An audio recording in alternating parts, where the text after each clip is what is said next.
واد البروفايل ركب زي ما احنا متفقين، والثلاث سبوتات اللي انت قلت عليهم اهو يا عم علي. الله ينور عليك يا اسطى محمود، بس خلي بالك صاحب الشقه جاي دلوقتي، اوعى تنزل من على السلم، بس عايزك تنجز قبل ما يجي. انزل ايه يا عم علي؟ هو انا فاضي؟ بقول لك معايا الثلاث سبوتات دول لسه عايزين يتقفلوا، واللي قصادهم عايزين يتقفلوا. طب يلا شد انا نورت العود ده، فاضل العود ده، انا ان شاء الله عبال ما يجي اكون خلصت له طب يلا انجز. مفيش غدا. لو سمحت، انت مين لو؟ انا المساعد اللي شغال مع الكهرباء. طب الحاج علي اللي هو المقاول فين؟ الحاج علي هتلاقيه جوه. شكرا. يا حاج علي، حاج علي. ايوه ازيك يا دكتور؟ الحمد لله على السلامه. تليفونك مقفول، انا برن عليك تليفون. معلش معمول صامت بس. طيب ايه عملت ايه في الشغل؟ تعالى كده اتفرج. بسم الله ما شاء اسطى الله. محمود بعد اذنك بس دخل الدكتور، بس انزل. تعالى اتفضل يا دكتور. ماشي بس ينزل انا اخش لك. ايه ده يا حاج علي؟ ايه رايك في الشغل ده؟ ايه المنظر ده؟ انا ما اتفقتش مع حضرتك على كده. ماله الشغل ده يا دكتور؟ يا فندم ما اتفقتش مع حضرتك على كده والله. لا انا لا. اتفقت، انا عايز سقف فلات يا فندم. طب هو كده مش عاجبك يا حضرتك؟ يا فندم انا جيت لحضرتك من 3 ايام وقلت لك ايه؟ يا رب يا دكتور يكون الشغل عجبك. حلو يا اسطى علي، الله ينور عليكم. بص يا استاذي، اتفضل.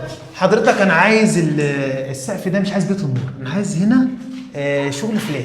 ازاي يا دكتور؟ طب والشغل اللي عملناه دوت ما كده هيكلف عليك جامد. يا سيدي الفاضل، انا بكلف في مكاني، ده مكتبي وانا عايز حاجه يعني تليق بالناس اللي تجيلي. بص حضرتك، انا عايز هنا فلات وعايز سبوتات، شغل بروفايل انا مش عايزه.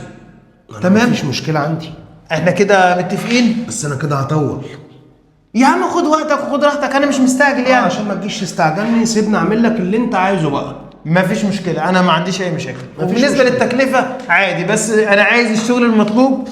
خد سيدي الفاضل، دي الورقه اللي بتاع الجبسن بورد هشتغل عليها، وبص بقى املى لي سبوتات على قد ما تقدر. انا عايز الاضاءه هنا واضحه، انا مفيش واضحه مشكلة. وصريحه. انا مفيش مشكله عندي بصراحه، طالما اللي انت عايزه هعمله لك مفيش مشكله.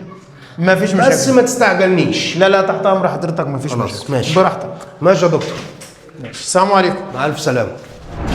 ماشي يا دكتور، ما حصلش حاجه، انا عملت لك شغل بسم الله ما شاء الله. يعني ايه يا عم؟ والله اسطى محمود ايه تلف في حرير. يا عم على راسي من فوق، بعد اذنك احضرنا يا اسطى بعد اذنك.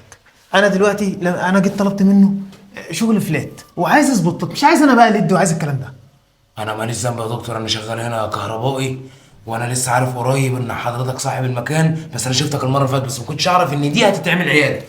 يا سيدي عياده او شقه، انا دلوقتي طلبت طلب، مش المفروض يتنفذ؟ هيتنفذ. طب والشغل اللي اتعمل ده؟ لا، الشغل اللي اتعمل ده بقى الحاج علي ينزله لي تاني كده ويعمله لي من الاول وجديد، عشان الكلام ده مش هينفع.